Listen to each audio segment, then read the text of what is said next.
नमस्कार। कभी सोचा है कि कोई भी समाज असल में काम कैसे करता है? आखिर वो क्या चीज है जो पूरे समाज को, हम सबको एक साथ बांध कर रखती है? चलिए आज शासन और व्यवस्था की इन्हीं गहरी बुनियादों को समझते हैं। तो चलिए एक बहुत ही सीधे, बहुत ही बेसिक सवाल से शुरू करते हैं। हम नियमों का पालन क्यों करते हैं?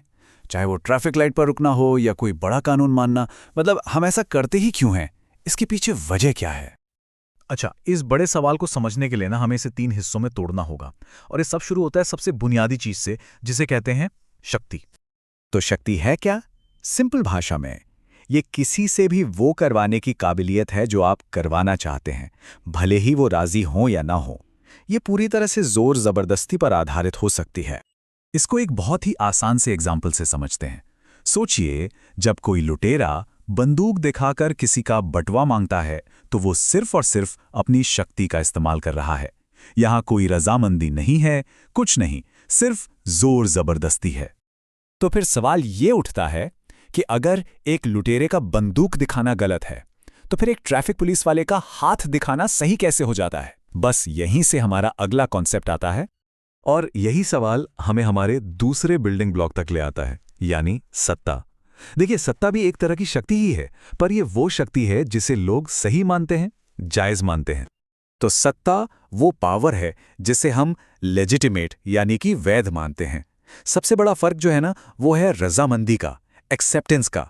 जब लोग ये मान लेते हैं कि किसी को शक्ति इस्तेमाल करने का हक है, तो वही शक्ति सत्ता बन जाती है।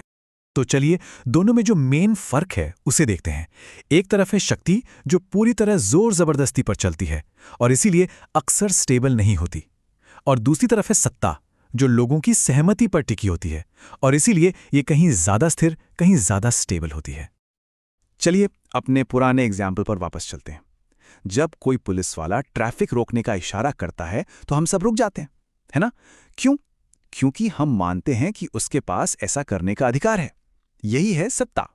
तो अब आता है सबसे जरूरी सवाल। ये जो अधिकार है, ये सही होने का जो एहसास है, ये आता कहां से है? और बस यही सवाल हमें हमारे आखिरी और सबसे जरूरी हिस्से तक ले जाता है। और वो कीस्टोन है वैधता, लेजिटिमेसी। यही वो चीज़ है, वो बुनियाद है जो कच्ची शक्ति को एक सही, एक जायज़ सत्ता में बदल देती है और पूरे सिस्टम को टिकाए रखती है। तो वैधता क्या है? सिंपल शब्दों में ये जनता का विश्वास है। ये एक तरह का कलेक्टिव भरोसा है कि जो भी शासन कर रहा है उसे शासन करने का हक है। बिना वैधता के कोई भी सत्ता लंबे समय तक टिक ही नहीं सकती। तो चलिए, अब हमारे पास तीनों टुकड़े हैं, शक्ति, सत्ता और वैधता। अब देखते हैं कि ये तीनों मिलकर पूरी पिक्चर कैसे बनाते हैं। तो देखिए, हर कहानी की शुरुआत होती है शक्ति से, यानी कुछ करने की, किसी को प्रभावित करने की बेसिक क्षमता से।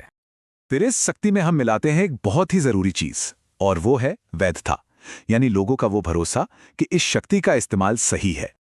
और जब ये दोनों चीजें, शक्ति और वैधता, एक साथ मिल जाती हैं, तब जाकर बनती है एक स्थिर, एक स्टेबल सत्ता।